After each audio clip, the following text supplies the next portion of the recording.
Okay, it's 1 p.m., so I'm going to make a start. Just a reminder to the on-site attendees that, oh, there's no QR code, but there's QR codes on the backs of the different chairs to register your on-site attendance, or you can do it through the IETF agenda online. So please, you will have to do that to ask questions. So please remember to do that. And with that, I will start with the chair slides. Rodney, just chip in as needed. So first of all, welcome to the Quantum Internet Research Group session. As a reminder, this session is being recorded. I'm going to go through the usual IRTF note well. I'm just going to leave this on for a few seconds.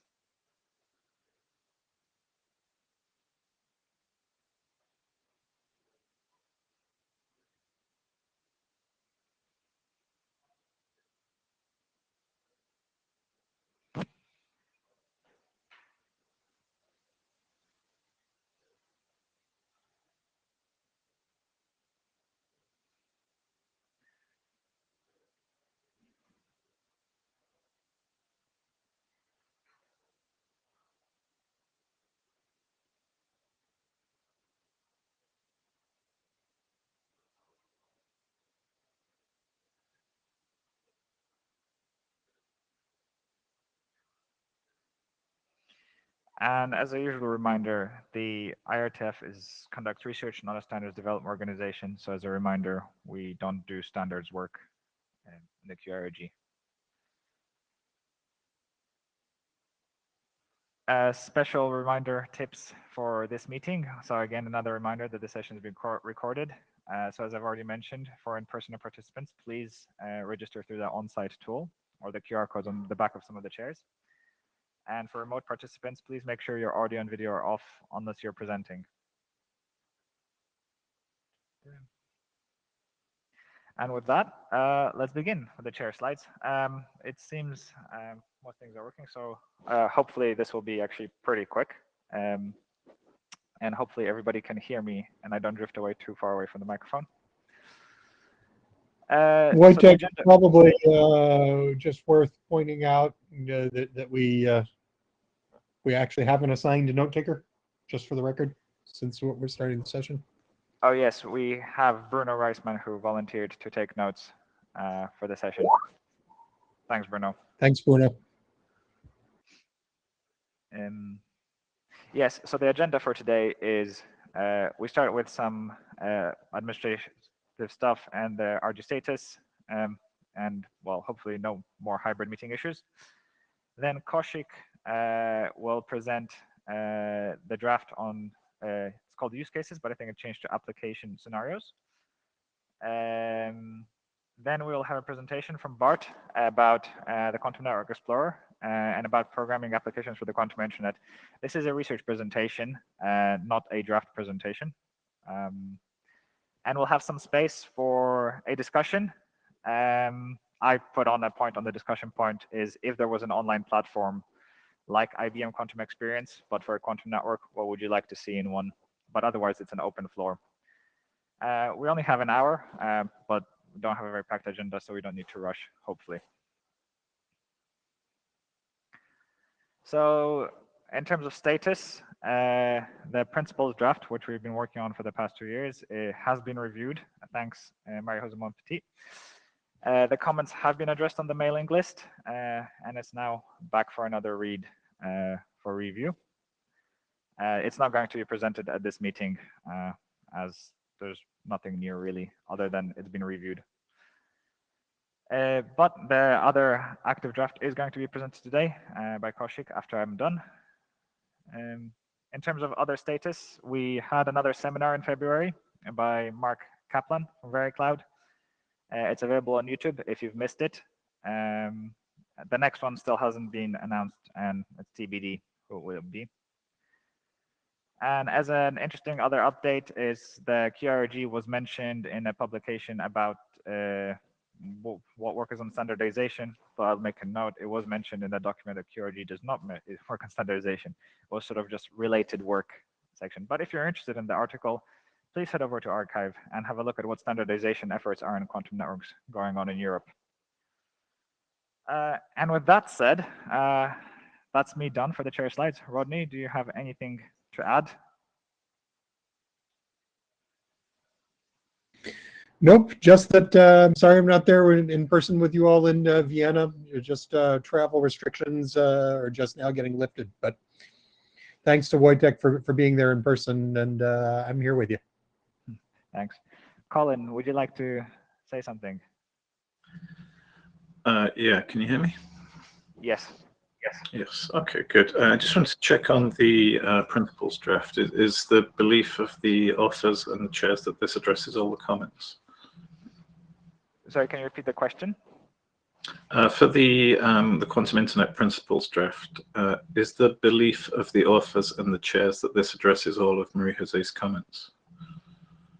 Yes, that is my understanding. Okay, great. Thank you. Thanks, Colin.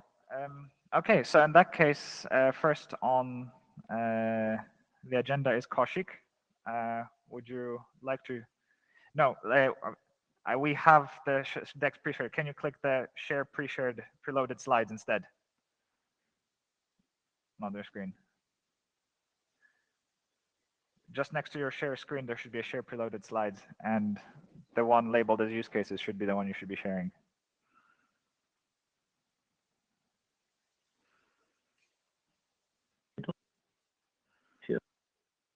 Like send video, all this. Yeah, can you hear me? Yes, I can hear you. So if yeah, you I think I don't see slides, like just where is it? So just next to the button you press to share screen, there's a button that looks like a document that says share preloaded slides.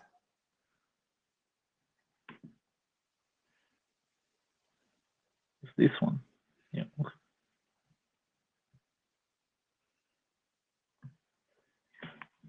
Brilliant.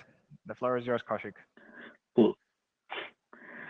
Thank you, Wojtek. Sorry for that small delay. So it's a small talk. Actually, we haven't made too many updates. Like it was like mostly small changes. So that's what we Can made. I ask you, Kaushik? We tried to take the.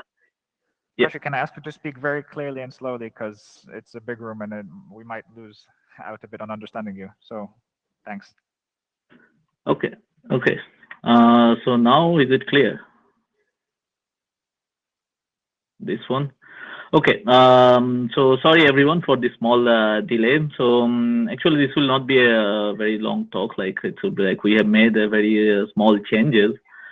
Okay, let's go back to what changes we have made. So first, before going that, let's focus on some of our previous histories. Like, for example, last year in July, we presented our version 7 at IETF 111. And then we received some comments, and again in August 20, we uploaded the version 8. And then again we received some more comments from Rodney and John Madsen, and then we addressed those comments on our version 9, and we uploaded it in March 4. And again this year, on March 6, we uploaded version 10, where we pointed out that there are some more issues in version 9. So that's it. So in a nutshell, these are the updates. Mostly we added some extra references and everything, except in section 3.2.2. There we added one extra applications on quantum sensors. It is called interferometric telescopes using quantum information. So today I'll just explain what it is we'll give you a very brief idea, and that's it. So yeah, so what is that application? It's a quantum sensor application. So what happened, we use interferometric techniques to combine signals from multiple telescopes to obtain measurements with higher resolution. And what we observed that this kind of joint measurement, actually, with the help of this kind of joint measurement, one can get higher resolution compared to if you use the telescopes individually. So the problem is that when we try to do this joint measurement, what we need to do, we need to send those signals like from one telescope to another. And the problem is that if there is a noise in the communication channel, then there could be some kind of phase fluctuation, or your photon might even get lost. To avoid these issues, like what we can do, we can use some quantum, and actually, so this kind of channel loss limits the use of this interferometric techniques, because it can actually reduce the area of the wide area of those telescopes. So what we can do, we can use to increase the spread of those telescopes. What we can do, or to increase the distance between two telescopes, what we can do, we can use intermediate quantum repeaters, and those quantum repeaters can send the photons. That can solve the problem theoretically. Of course, if we want to implement them in practice, there are lots of things needs to be handled. As this is true also almost all the applications we pointed out in this chart. So yeah, that's the only thing we have included here. And with that, we focus on our next step. So this version 10 is relatively stable now. We addressed most of the comments made by Rodney and Joe, and also we provide our replies in the mailing list. And if there are quick updates, then we can also we are ready to make those updates in our version 10, and we upload a new version. And now the question is, okay, do the chairs think that the draft for the version 10 is ready for the last call in general? So it was we, I think, started 1.5 years ago, but I joined it, I think, last year. So yeah, I think that's it. Thanks. Thanks, Kaushik. First, are there any questions from either online or on-site attendees? As a reminder to on-site attendees, please still click the raise hand to join the queue.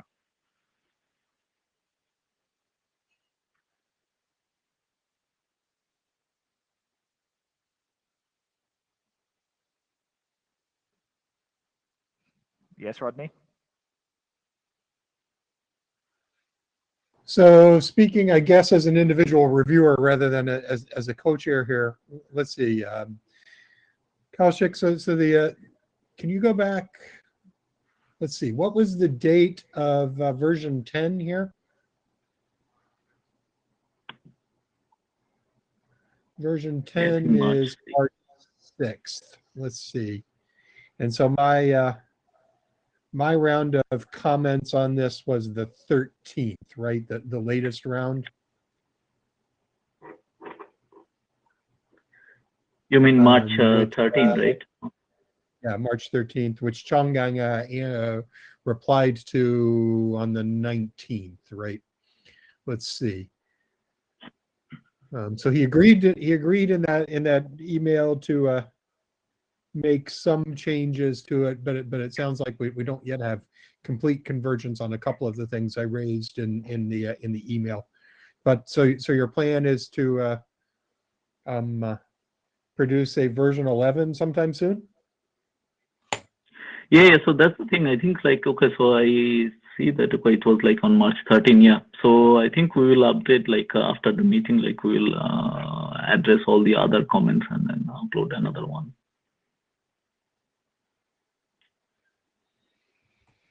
Okay, in that case, it sounds like those comments have to be addressed before we do an RG last call.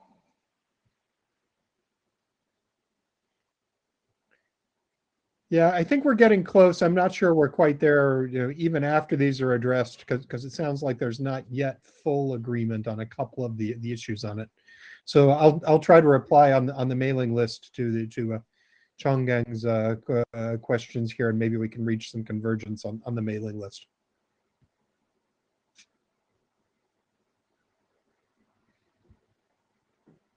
Cool. Thanks, Rodney. Okay. Any other comments before we move on to the next?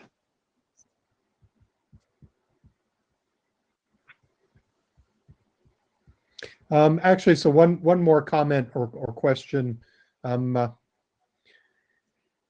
For somebody who knows the production RFC editing and production process better than I do, Colin or anyone, this document's going to need, I think, one more good round of wordsmithing and editing, but before it's really ready for final review. Whose responsibility is that? The authors, or the chairs, or does IETF have access to some service to help with wordsmithing and grammar editing and the like? Colin, would you like to go? Yeah, the RFC editor does some copy editing at the end of the process after it's been through the last call and the IRSG review. So I think that the responsibility is for the authors to get it into as good a shape as they can, and then the RFC editor will copy edit it. Okay, good, thanks.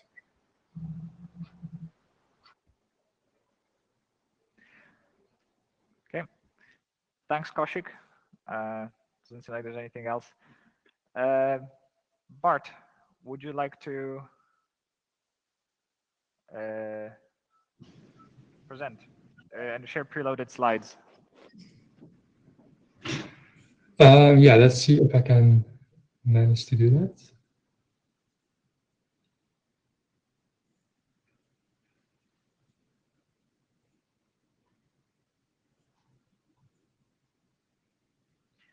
Okay, the floor is yours. You've got 20 minutes, Bart. Okay, thanks. All right, so hello everyone. My name is Bart van der Vecht. I'm a PhD student at Qirg in Delft. And yeah, so today I would like to talk briefly about something we've been working on, something called netchasm. So netchasm is a low-level instruction set architecture for hybrid quantum classical programs in a quantum internet. So this has been a thing that we've been designing and implementing towards enabling application programming in a quantum internet. So really the idea is that given that you have some kind of physical quantum internet, and given that you maybe have an idea about an application like QKD or blind quantum computation, the question is like, how would you represent this application? How would you program this? And how would you execute this? And so netchasm is one of the components towards this that we have been designing and implementing, as I said. And later on, I will also explain how netchasm fits into something called Quantum Network Explorer, or QNE for short. But most of my talk will focus on netchasm itself. And then again, at the end, I will briefly talk a bit more about this Quantum Network Explorer. So just a quick introduction first. I'm in the Quantum Internet division within Qtech. And in this division, we do all kinds of things related to quantum internet. So there are people working on hardware. For example, people working on quantum internet nodes based on nitrogen vacancy centers in diamonds and doing experiments with those. There are people working on simulations of the quantum internet. People thinking, for example, about repeaters, how they should work or how they should be placed in the quantum internet.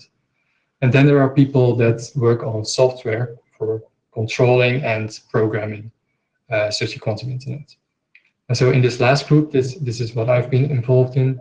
And one of the questions we've asked is, given that you have some physical quantum network or quantum internet, how would you write arbitrary high-level application code and execute it in this quantum internet? And so also specifically, how would you execute and write program code for individual nodes in this quantum internet? And so towards that end, we have designed netchasm, and I'll explain more about what this is. And around this netchasm, which is a low-level language, we've also developed an SDK, a software development kit in Python, which allows you to write applications in a more higher level with just standard Python code. We've implemented this netchasm language and also the Python SDK, and we have also connected this to some of our hardware down in the lab based on NVs in Diamond. And with that, we have kind of showcased the first full software and quantum network stack on hardware, going all the way from high-level Python code to physical quantum networking operations being executed. So first, a little bit of terminology.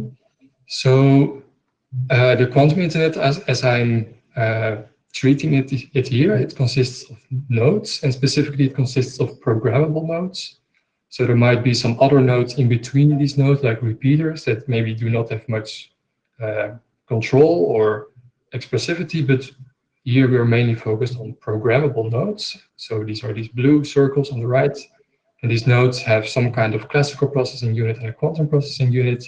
And in theory, these units can execute arbitrary code, so arbitrary classical code, and also arbitrary quantum code, like quantum gates, but also entanglement generation with other processing nodes. So using these entanglement links in green, the processing nodes are also connected by classical links in black. And applications running on these programmable nodes are in general multi-partite protocols, so consisting of multiple nodes jointly performing a certain application or protocol. So you can think of, for example, quantum key distribution, some kind of distributed quantum computing protocol, or maybe blind quantum computation. And so the joint execution of all these nodes we call application in this case, but then each of these nodes individually has to run its own code, has to do its own operations. And for each such node, we call this a program. And for the rest of the talk, I will mostly talk about how to write and execute a single node program that is part of a multi-partite application. So you could think a bit about what kinds of operations do you have in such a quantum network program. And it's quite interesting because there can be different kinds of operations that can all be interleaved and can also be dependent on each other. So these programs, they might send or receive classical messages to other nodes. They might do entanglement generation with other nodes. They might do some classical processing, or they might want to do local quantum gates or measurements. And so all these kinds of operations can be done in a program, and all these kinds of operations we want to be able to express in our code and also to execute them. So another thing that is part of our context is that we assume each of the nodes in the quantum network, or at least each of the programmable nodes, to implement a network stack. So on the right, you see the layers of the network stack that we assume to be implemented. And so, of course, each of these layers in the network stack has its own responsibilities, and it kind of provides an interface to the higher layers and abstracts away certain details. Bart, can yes. I interrupt for just a second? Sure.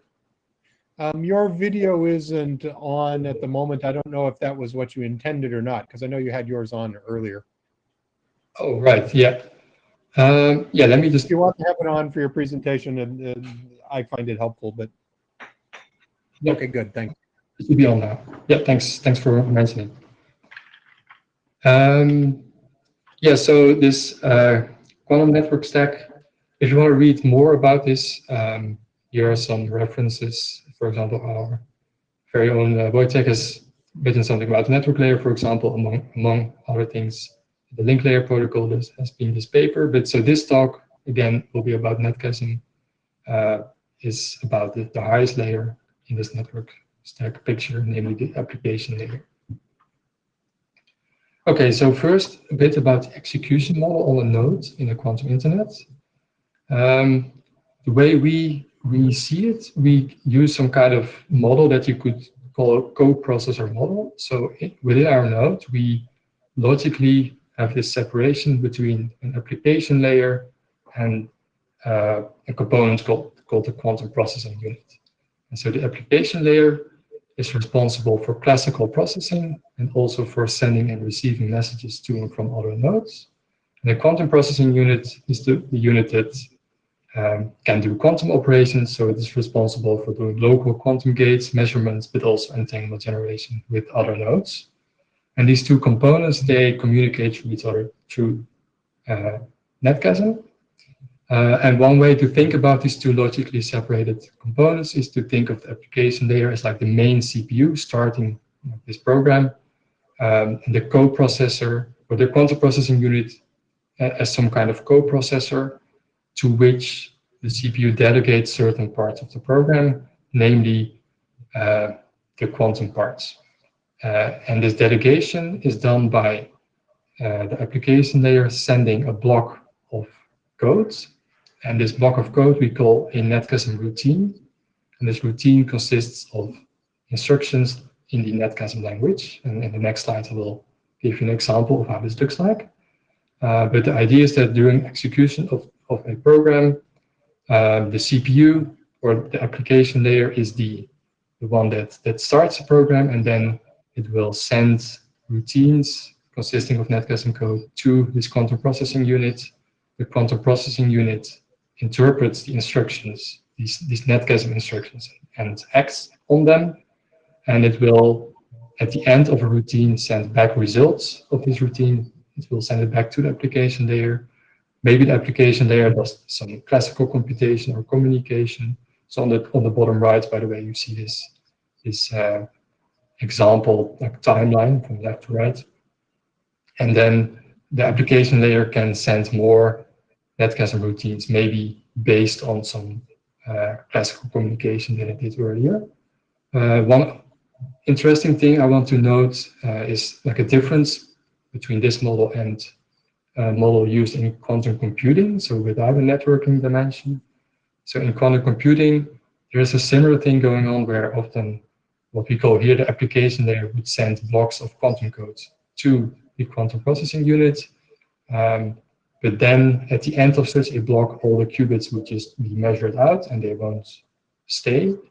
In this case, we also have scenarios where we want these qubits to persist in between execution of separate quantum code blocks. Because it could, for example, be that we have a quantum bit in memory, and then we want first to do some classical communication. We maybe want to wait for a classical message coming from another node. And only when we have received that, we can decide, maybe based on this message, what we want to do on this qubit that is still in memory. Okay, so the netcasm language itself. So I talked about these blocks of code, these routines that are sent to the quantum processing unit and are executed by this unit.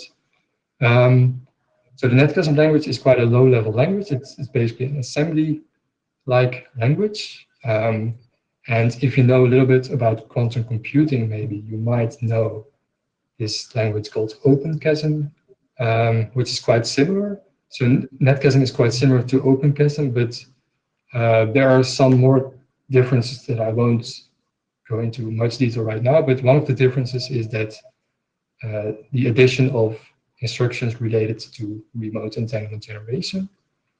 So those are these create EPR and receive EPR instructions.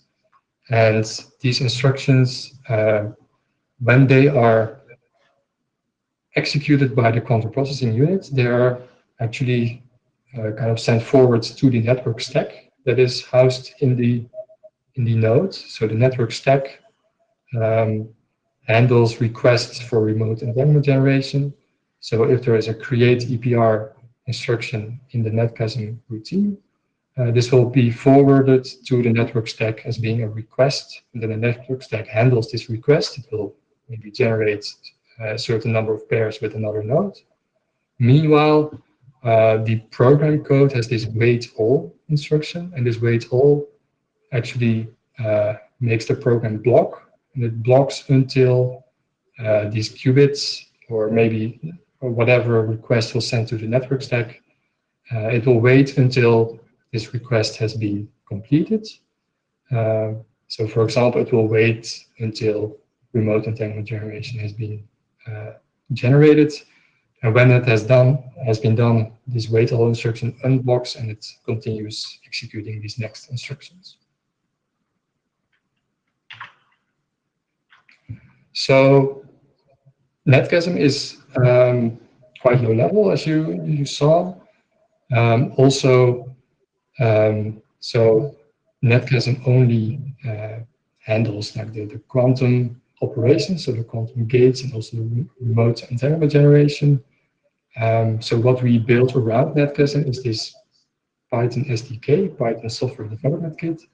And using this software development kit, you can actually write your program code, including also classical processing. So you can just write your classical processing code as Python code. Also classical communication you can express using this Python SDK or Python library.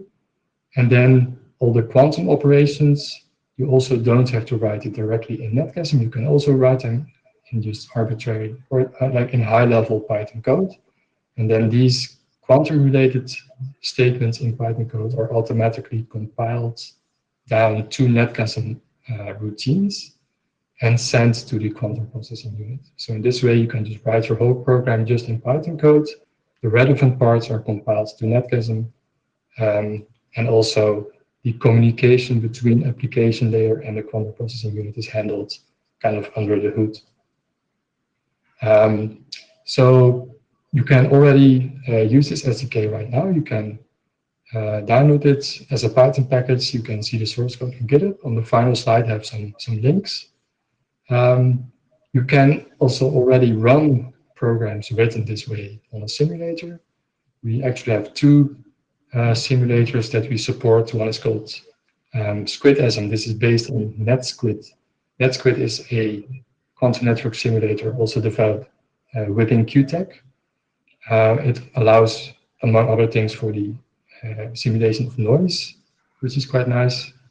Another simulator that we support is Simulacron, which is a bit older but also quite extensive. And so you can also use that. But we also, we don't only want to use this SDK and use netgasm to run programs on a simulator. We also connected this software to our hardware down in the lab. So on the left you see, it's quite small, but it's just some code that we wrote using this Python SDK.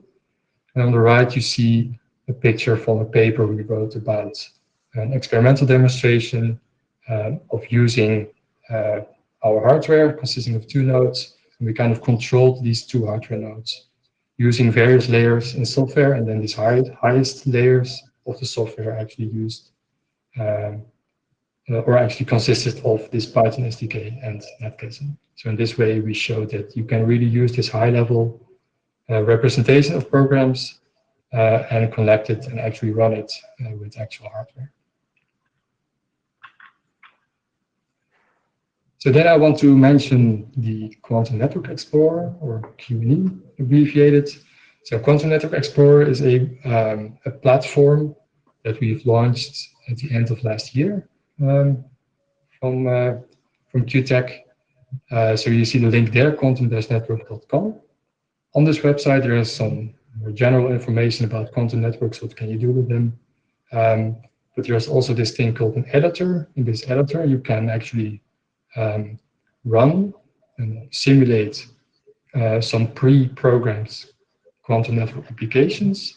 You can see a nice visualization of these simulations. So for example, you can run a QKD application and then you see like some qubits being created and entanglements being established. You see which kinds of operations are being done. So this is quite a nice way to kind of get a feel of how quantum network applications work. So as I said, the programs that you can run and visualize right now are pre-programmed, but those programs have actually been programmed using the Python SDK that I mentioned before. And you can actually now also use this Python SDK yourself to write your own applications. And we are working on making it possible to also upload your own written applications to Q&E to see visualizations of the simulation there. And what is, I think, quite exciting is that at some point, hopefully soon-ish in the future, when our physical quantum internet is ready enough, we will connect this to Q&E as well. And when that has happened, you can write your own quantum network applications. And then through this Q&E platform, you can run them on the actual quantum internet hardware. Just some quick things. There is still a lot of things to do and to improve. So yeah, I won't go into too much detail right now. We can maybe discuss it more if you want. But this integration between classical code and quantum code, so the quantum code that is being compiled to Netgasm, it's not quite nice or efficient. And also, it doesn't allow for a lot of optimization ahead of time in the current implementation, at least. So there's some improvements to be made with respect to compilation and optimization.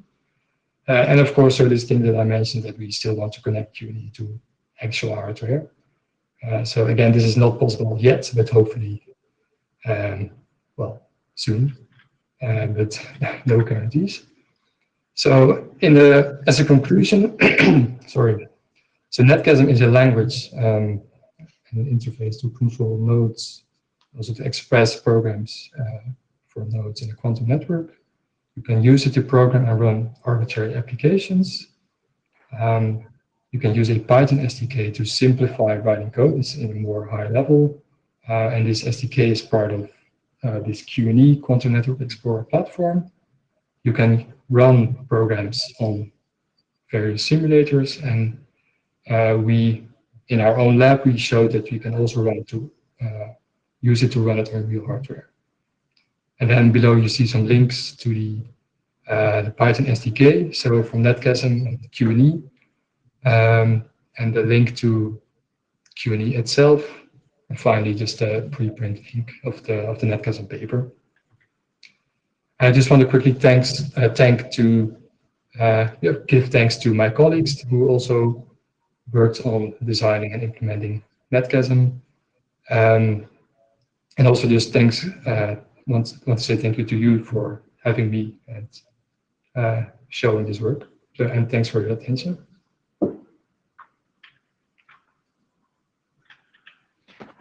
Thanks, Bart. Thanks for the presentation. We have actually an on-site question. Can I remind everybody on the on-site to please say your name first and then ask your question? Hi, Bart. This is Qirg. So I have a couple of questions. Are you implicitly assuming that there are two nodes in the network, or are you planning to have multiple nodes in the network?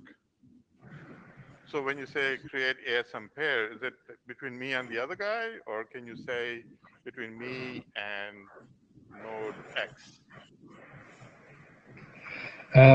Yeah, so I mean between me and node X. So you do need to know some information about the network. So for now, we're kind of just assuming that there is this other node with this name, or maybe this node ID or something. And then in your Netgasm code, you would refer to this ID. Okay, and is it that when you say create ASM pair, you get perfect fidelity, or do you also think about distillation, improving the fidelity of your entanglement?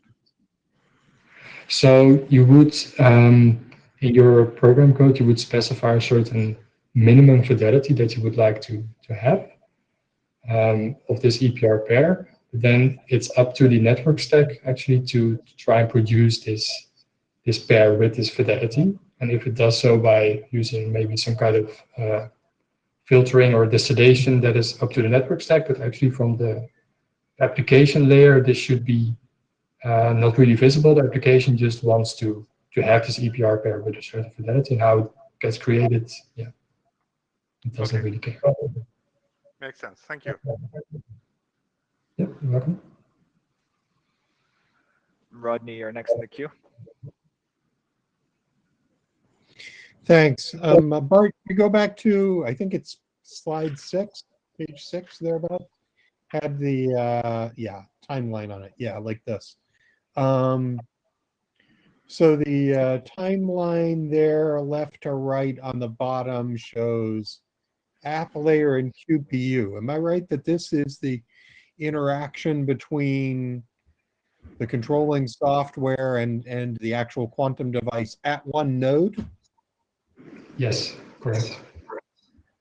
Okay, what about coordination between nodes? I don't understand the how you handle synchronization and events between nodes on this.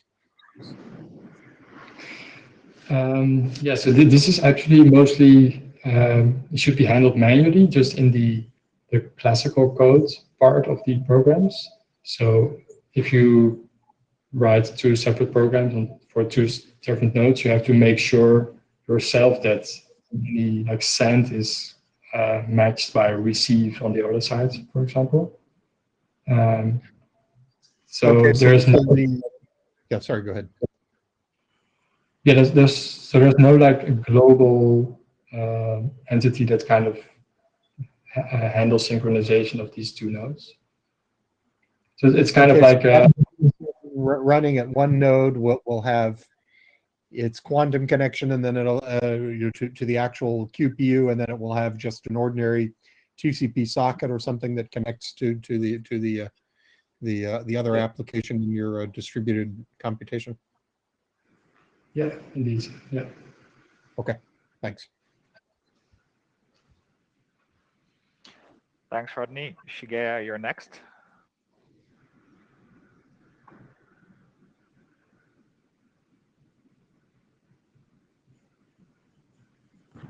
We cannot hear you. You must be muted. Oh, you're very sorry. You're very quiet. We cannot hear you.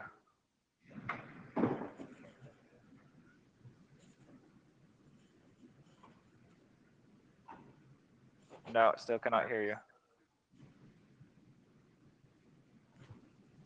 Are you muted, or is your microphone very quiet?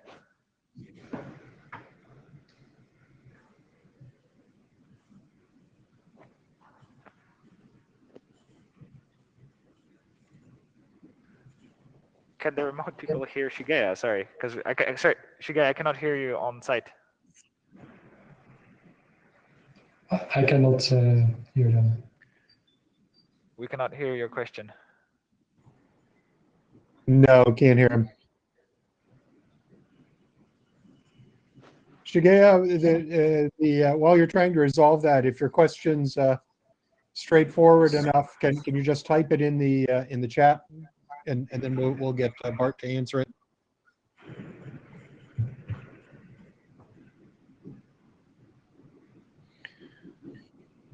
While Shigeya is doing that, Wojtek, you want to roll on to? There's no one else in the queue at the moment, right? No.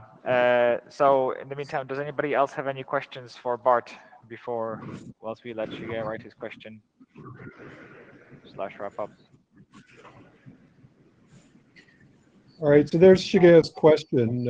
Are you sending the netchasm routine every time the app layer calls the QPU? As in, I think, are you sending the code from the app layer to the CPU for every call to the QPU? I guess that's the question. Yes, we do. So maybe the question is, there's maybe an alternative that you were thinking of, is that all the netcustom routines were already in some kind of memory on the QPU. So the case here is that these netcustom routines, the actual contents of them, they might depend on things like values that come up only at runtime. So for example, only at runtime you might get a classical message from another node saying what you should do. And based on that, you should then create this netcustom routine. So it's maybe not always possible to already create all your netcustom routines beforehand. So this is why you only... Yeah. In the diagram on this same page, there at the left, it says send the netchasm routine from the app layer to the QPU, and then toward the right, the next pair of arrows, it says the same thing. So what above where it says classical computation communication, there might be some adaptation and some change to the code that's actually going to be downloaded. Is that the model? Yeah, correct. Okay. Shigeya, does that answer your question? He said thanks. I guess that means yes. Okay, yeah, but thanks for the question. Okay. Thanks. It looks like we don't have any more questions. So thanks a lot for your presentation, Bart. It was great. And now let's, we have an open floor session. Kind of don't really have anything scheduled, but this is kind of the time. We have 15 minutes to just throw ideas around. I put one item on the share slides, but we don't have to actually stick to it. Let me just find it. Oh, we have to stick to it. So Bart presented the Quantum Network Explorer. That is an educational platform, but one of the things that, as Bart said, might happen in the future is connecting it to real hardware. So kind of here's a feature request essentially to the Qirg. Yeah. What would you like to see? We don't have to talk about this. Anything else is open floor. And Rodney's already in the queue. So Rodney, would you like to start? Yeah, actually, this actually sort of goes back to the use case draft. One of the questions that I brought up on the mailing list was the use of the word transmit in the draft. And I want to get away from the use of transmit as much as possible because it really implies to a lot of people that we're encoding some data on a photon and sending it from place to place, and whether or not that photon's actually carrying that important data. Whereas for a lot of our purposes and a lot of the programming model, including what Bart just presented, the network layer service is actually creation of end-to-end entanglement, which then gets used. And sometimes it's used for transmitting or exchanging information from one place to another. Is there another word we can use besides transmit? I feel like it leads people in the wrong direction on this. So I'm not yet prescribing. I'm asking for other discussion what people think about that choice of word. Curity, is your hand raised for this question or for our next one? No, okay. Yeah, so does anybody have anything to answer to Rodney's question? Somebody in the chat just said +1 entanglement. Robin Wilson said +1 entanglement means that we need new language, but does not have a suggestion. I mean, we generally use generate entanglement, which I also don't like, to be honest, because what you're really doing is you're creating entanglement. You're causing two qubits at two separate nodes to become entangled, which I guess can be called generating entanglement, but it kind of implies you're creating something from nothing, which is not really the case. But yeah, sometimes you do transmit data when you're teleporting a qubit. You do transmit the data. Yeah, so I think I maybe didn't say it as clearly. So the use cases that they're talking about, they are talking about, at least the paragraph I was looking at a few minutes ago, moving data from one node to another, but that can be done either by encoding it on something and transmitting it, or by teleporting it. And so I think we need a word that says, we don't care what mechanism you use for moving the data from one place to another, but for this particular application, the data gets moved from A to B, and then maybe from B to A after you're done with some computation or not. But so either transmit or teleport, I think carries baggage that's a little more specific than what we want.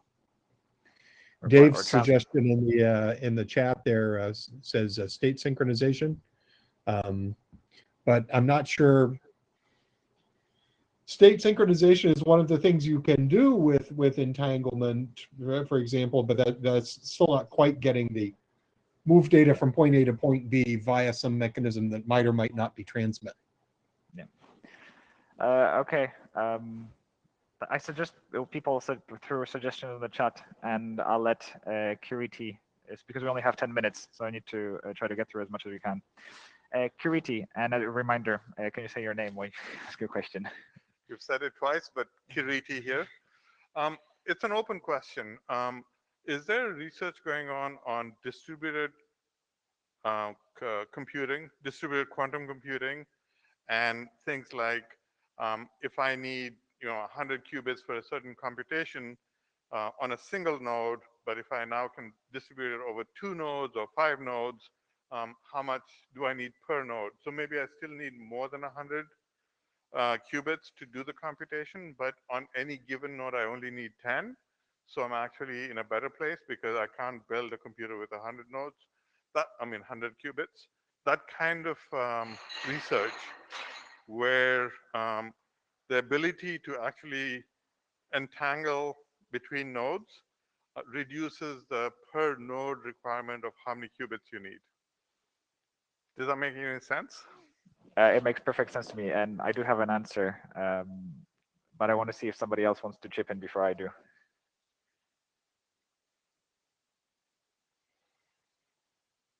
So I might as well say, yes, there is research going into distributed quantum computing. In fact, the department I work at is called Quantum Internet and Network Computing, where the network computing is specifically to address distributed computing. This is ongoing work in progress. A very crucial difference between quantum internet and what we call network computing or distributed quantum computing is, same as in classical computing. You can globally orchestrate if you're distributing computing.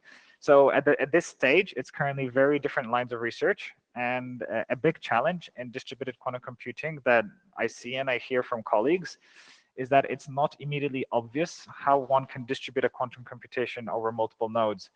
It's not exactly a trivial thing because it's a big question as to what is the resource through which you distribute. Do you just parallelize an effort? And if you parallelize, is it actually giving you a gain?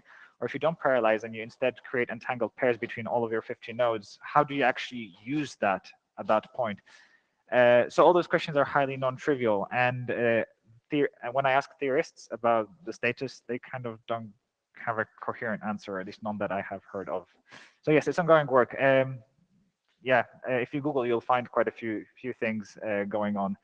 I think I'd recommend looking up papers from a researcher called Simon Benjamin. So yeah. Okay, thank you.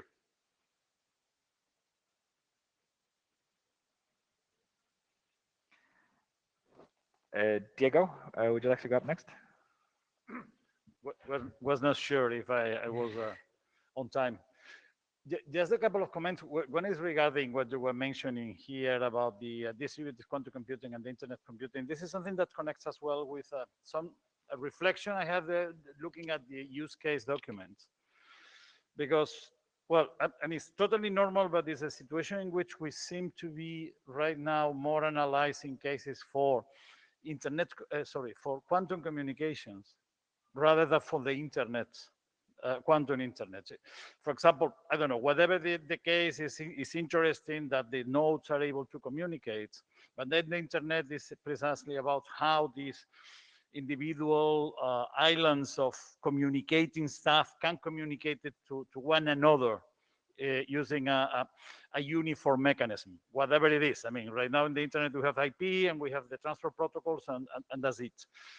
That step is something that, well, it's still a challenge. I'm not saying that there is a solution, but this is something that probably is a twist that we should have in the use case document. This is something I was taking note because I had to elaborate. This is something that came to my mind when looking the. The second thing is regarding what Bart was presenting.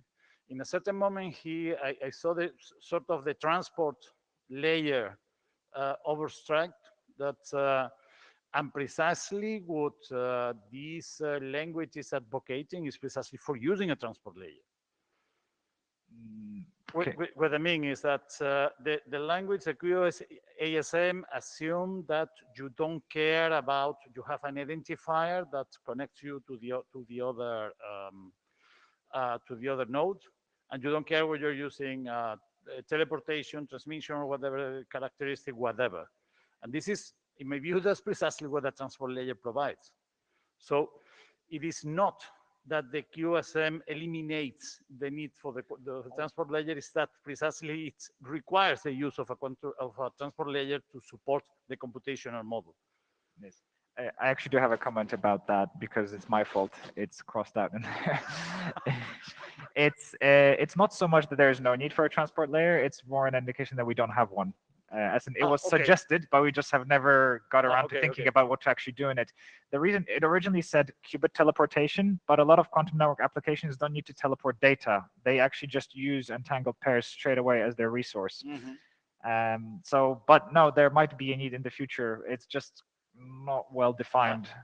So actually, that might be something to think about in QRG. Yeah, What could be a transport layer, because it's definitely not a trivial translation of the classical transport layer. no, sure. But as you pointed out, there might be some need Well, for such a layer. Or we should start thinking about quantum sockets or whatever. That's yeah. But while you were talking, I was trying to figure out whether a qubit teleportation could be one kind of UDP, and other mechanisms could be like TCP. I don't know. What's just fantasizing, not that I'm saying anything, just to start thinking about it. Thank you. Right. Thanks. We have 5 minutes as a reminder. So Rodney, are you still again in the queue, or did you just never put your hand down? Okay. There is actually a question on the chat. Pre-canned there. I have seen from Bruno. I've seen pre-canned demos on Q&E, but is it also possible? Will also get possible to submit my own netcode programs for execution in Q&E? Yes, and Bart said yes. It's work in progress. Okay. Anybody else have any questions? We have 4 minutes, so if not, we will just wrap up. Rodney? I'll just echo what I just actually wrote in the chat. The discussion about transport protocol is actually a good one, and that's an area where it would be really nice to get input from my group and from the Delft group and from other groups, and sort of collaboratively figure out what a transport protocol ought to be. And so maybe QIRG would be a good place to actually do that work. But that would require somebody actually stepping up and planning to actually lead and organize such a thing. So all the participants here should think about that. What do we want QIRG to do next, and would you be willing to lead such an effort? Yeah, it'll be great unit of work for QRG. I've got a bunch of thoughts, but it's not something I or QTech I think will be working directly on anytime soon. So I think it's something great to discuss if somebody else wants to pick this up.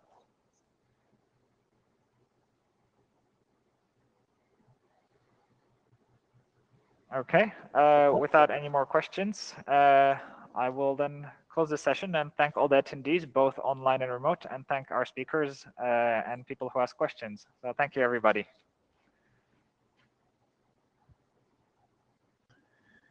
Thanks all.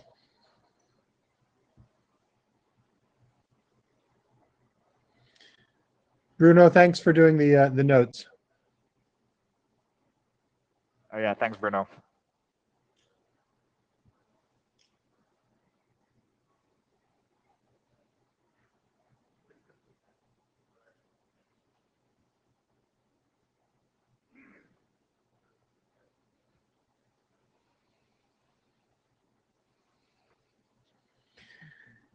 Stay safe, everybody. Looking forward to seeing you all in person sometime soon.